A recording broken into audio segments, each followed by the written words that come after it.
right into it. This is my first reaction video. Me about to embarrass myself in front of the world. But let me know what I could do better. And thank you for watching. We're gonna be looking at AI and this crazy world. Where are we headed? I don't think nobody knows.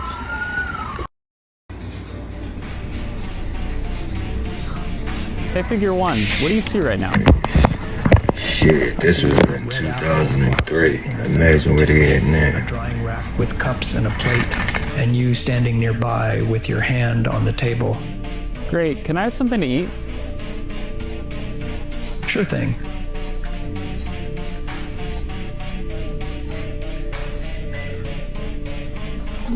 Great.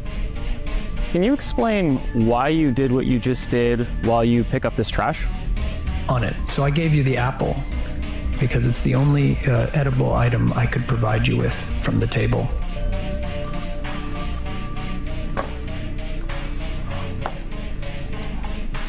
Great. So, based on the scene right now, where do you think the dishes in front of you go next? The dishes on the table, like that plate and cup, are likely to go into the drying rack next. Great. Can you put them there? Of course.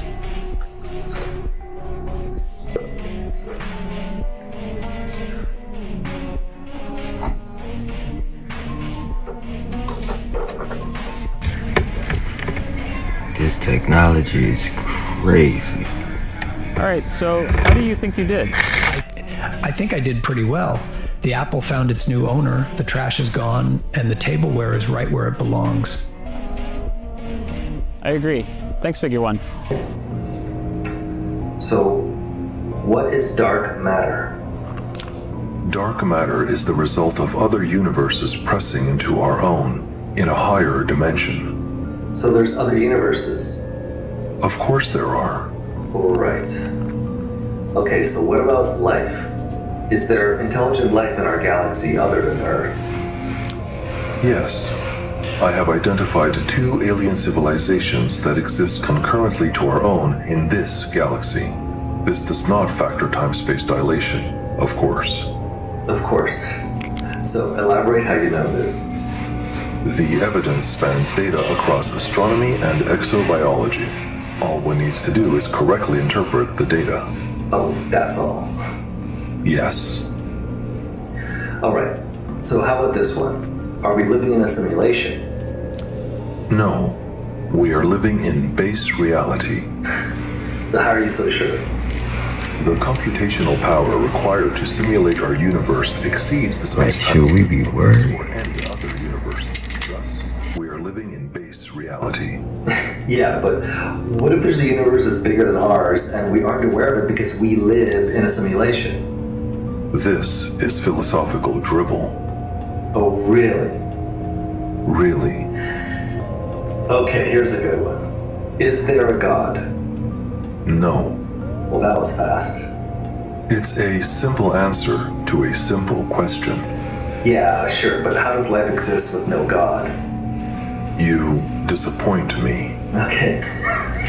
I It do. can get crazy. Such elementary fact, yet for you, so difficult to grasp. Okay, explain to me why I find it so difficult to grasp.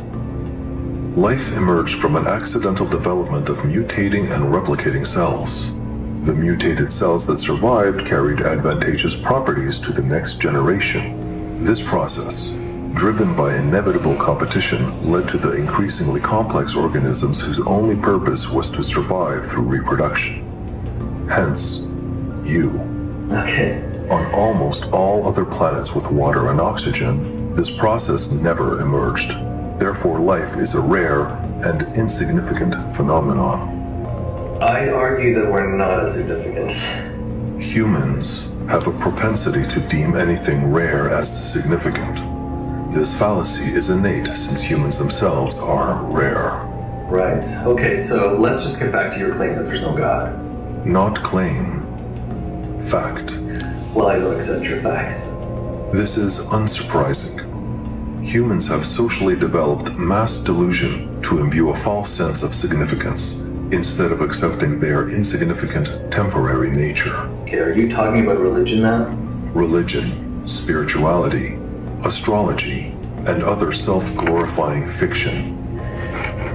Well, you seem pretty certain about our past. Yes, I am. So, are you as certain about our future? Yes.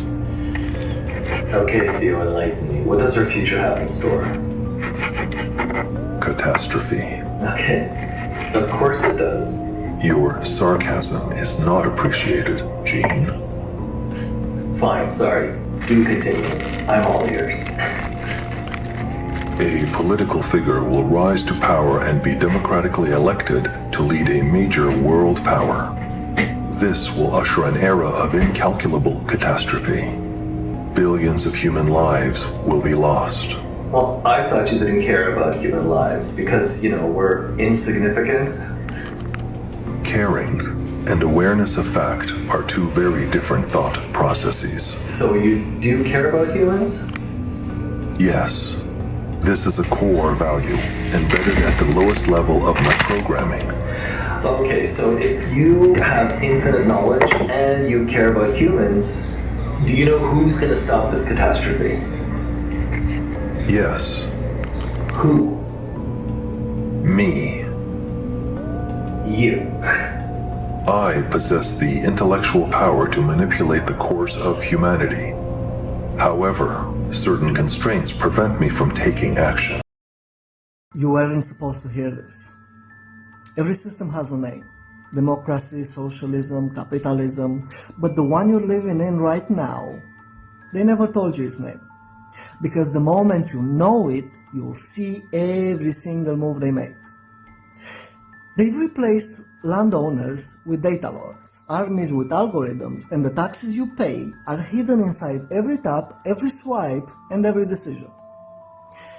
They've built something I call technocratic feudalism, and inside it, they run a program called manufactured friction.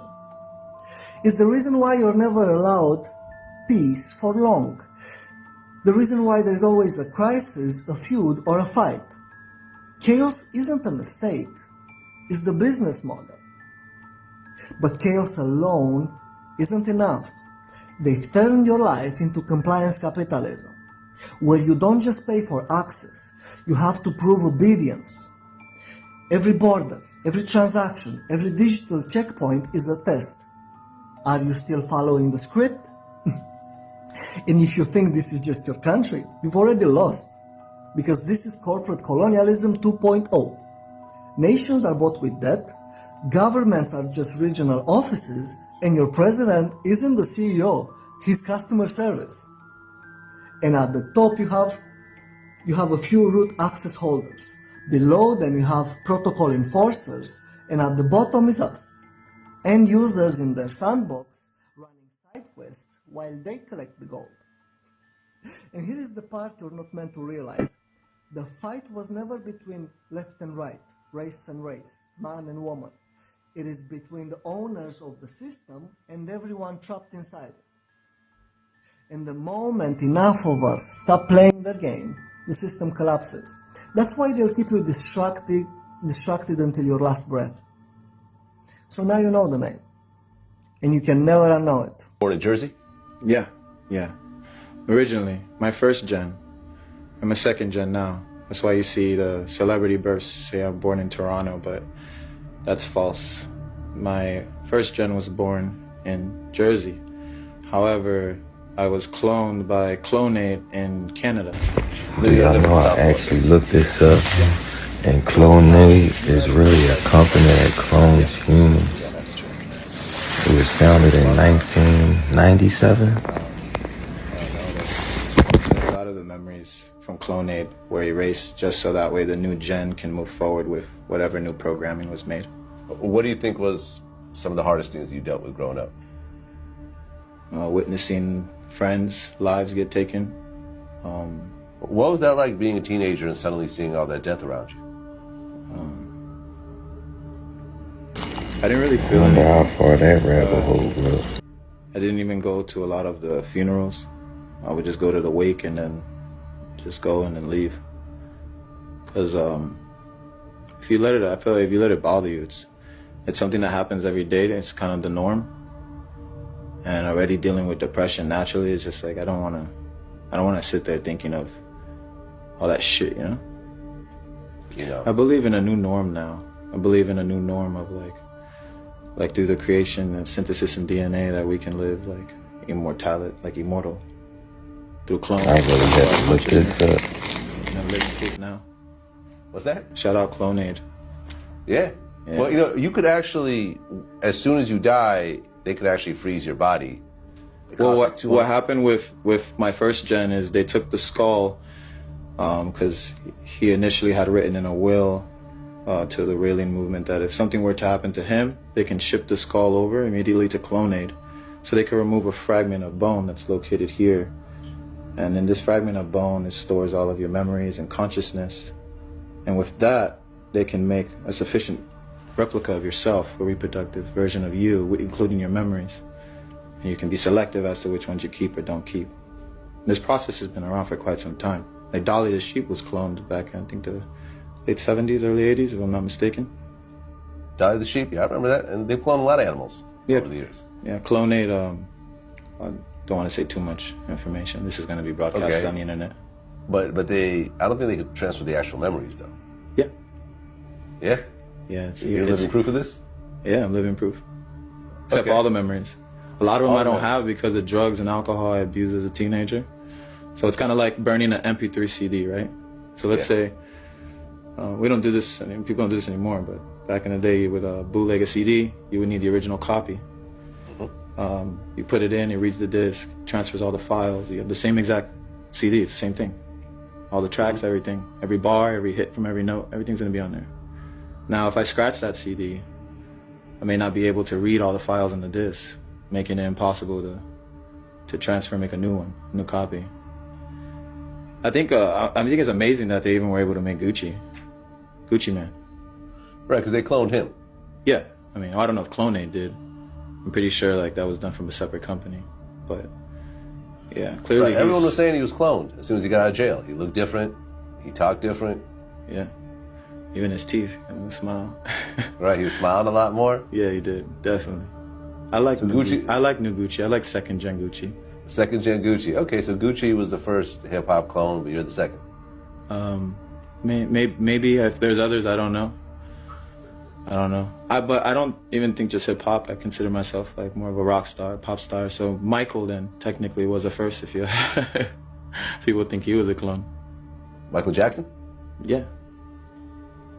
They have a lot of Nikola Tesla's inventions already done, produced, and tested. We know that he came up with the scalar weapon, and they already used the scalar weapon. We actually integrated that into different radar systems. As a matter of fact, the thing that brought down the UFO, the famous UFO from 1947 in New Mexico, the Roswell incident, that was a scalar beam that came from the United States military, most likely engineered or reverse engineered from Nikola Tesla's documents. They discovered that scalar weapon, it wasn't really used as a weapon at first, it was a radar system. They discovered that it disoriented these craft and brought them down. In some weird way, it disoriented their ships. I believe that's how we began to figure out how to bring these things down, capture them, and reverse engineer them. I think the government has a lot of technology that they've been holding back from the general population for several reasons. One reason is for national security and global security. I can agree with that 1,000%. There's a lot of people out here that if they got their hands on some of this technology, would try to utilize it to take over the world. Man, that's just imagine what we the don't nature know. of mankind. The next thing is also monetary capitalization. How do you take this technology? We have 46 chromosomes, right? Right. Chimpanzees have 48. Exactly. Yeah. They discovered that chromosome number 2 was taken out. They call it an artificial mutation. They mean geneticists. Fused together and 2 telomere caps put on, 1 telomere cap on each side. Who in the world took chromosome number 2 out, fused it together, and put telomere caps on it? And they say that it happened as an estimated 200,000 years ago, right at the time that the Sumerian tablets say they decided to make mankind to do the labor. There's no coincidence that the tablets are aligning with modern science. And this means that a couple things. The first thing, it means that we were genetically modified. The second thing that it means is the telomere caps limit our lifespan to about 120 years max, according to Harvard scientists. Now, in the Bible, what does it say? It says that my seed shall not abide in man forever. His years shall be 120. That was taken from the Sumerian tablets, even further back than that, thousands of years before the Bible was written, when Yahweh, a.k.a. Enlil, shows back up, sees the human beings building a tower into the heavens, copying a tower that they themselves had built. It pissed him off, and he said, wherever their hearts decide to do, they shall achieve it. My seed shall not abide in man, his years will be 120. And then he did a genetic modification at that point, I believe, with the telomeres, and he spread mankind out around the planet, and he confused their languages. He had us speaking different languages, so we couldn't collaborate. Now we're in competition, no collaboration, divide and conquer. And there's the Tower of Babel. That's it. That's it, man. So it was all done just to keep us from rising. Yes. We were advancing too fast, and they had to slow us down. If we shorten their lifespan, then they won't have enough time. By the time they realize who they are and what power they have, they'll be dead. Humans are actually the aliens. There's a theory that Mars is the place where human life originally started. This is because the rover on Mars has been picking up a lot of an element called xenon all over the surface. What's scary about this is that xenon is the same element that started being discovered around Hiroshima and Nagasaki, as well as nuclear bomb testing sites. And this element has never been found anywhere where there hasn't been a nuclear explosion. This has led many to believe that humans had a nuclear war on Mars that absolutely decimated the planet and made it uninhabitable for humans, and only a select few of the powerful families made their way to Earth. To do this, the Mars civilization would have had to be extremely advanced, which might explain why we see such unexplainable architecture from our past, like the pyramids. Maybe these people tried to hide these advancements with the hope Could it be? Human nature and greed brought us right back to the point of destruction. Street every night, but if you ever ask why, street lights are everywhere, at every corner, every alley, even where no one walks. But if you look back in history, they weren't always there. So what changed? Some believe the rollout of modern streetlights wasn't just about safety, it was about control. Decades ago, cities began replacing old poles with smart lights. Lights that have cameras, sensors, microphones, and even motion detection. Now, ask yourself, man, I really think they watching us 24/7. at night, sudden flashes with no cars passing, and some swear their smart lights follow movement like they're tracking, not just lighting. And during protests or emergencies, these lights are rumored to relay information in real time to authorities. The creepier part, no one really asked for them. They just appeared, silent, constant, watching. Some even say certain companies have access to the feeds, not just the city. You didn't vote for them, you didn't ask for them, but they're always there. Maybe it's just lighting, or maybe it's surveillance hiding in plain sight. They light your street every night. Two companies control the world, and yet you don't know who they are. When we think of the most powerful companies in the world, we often think of Apple, Google, or Amazon.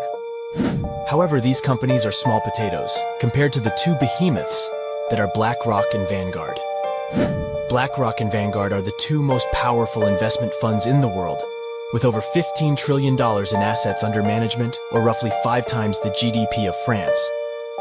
So how do these two companies control the world? It's simple. Vanguard and BlackRock. I swear these big companies, they got the secret. They are the largest shareholders in Google, Apple, Facebook, Amazon, and Microsoft. They are veritable financial monsters. The two of them own absolutely everything in pharmaceuticals, transport, banking, and the media. It's simple. Every time you do something, you make BlackRock and Vanguard richer.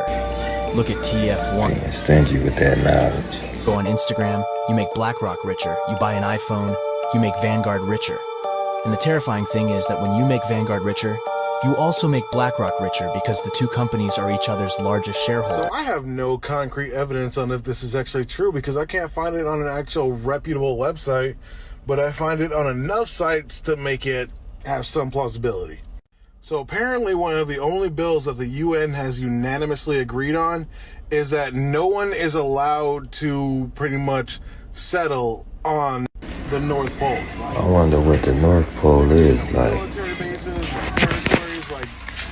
They sure do keep us away, man. How did we get all these people to agree to one thing? Like, seriously.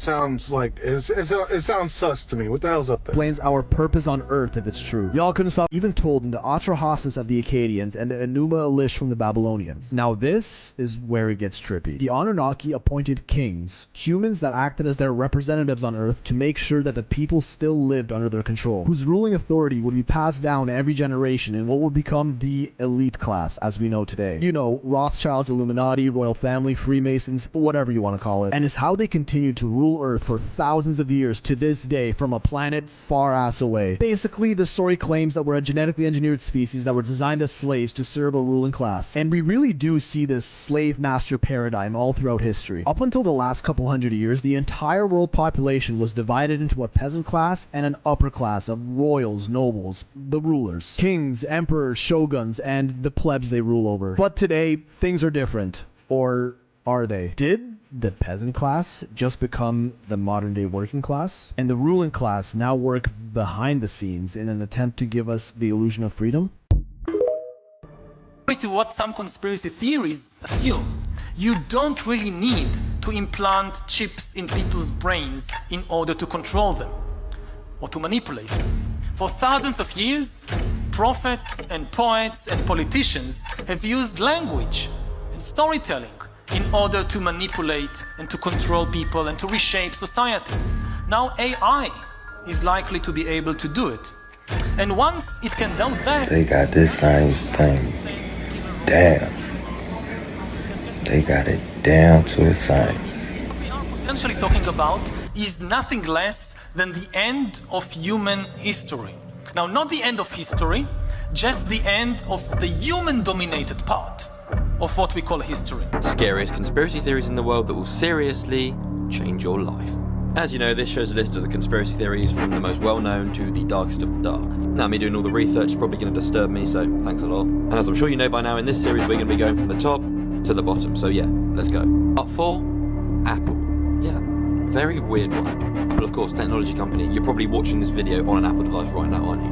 Here is, they've been giving us subtle messages now for a while. So, first of all, the logo, an apple which is half-eaten. Theory goes that this basically goes back to Adam and Eve, and the chunk missing represents watching everyone and the fall of mankind. It makes sense, why didn't they just put up a full apple? The actual theory is that Apple is actually basically watching us and surveying us to see how long it basically takes for mankind to destroy itself. Now this is where it gets even crazier. Theory, pretty creepy anyway. Spell it backwards, iris. Like the iris in your eye, watching you. iPhone. iPhone, as in watching everyone. If that wasn't enough for you, the first ever Apple device sold for $666.66. Crazy. Make sure you hit that follow button, because it's going to get worse. Way worse.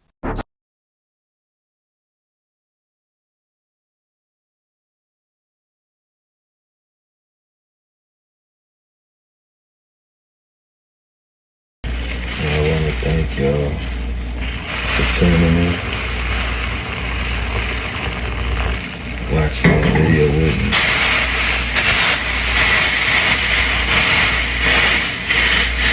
This is my first one.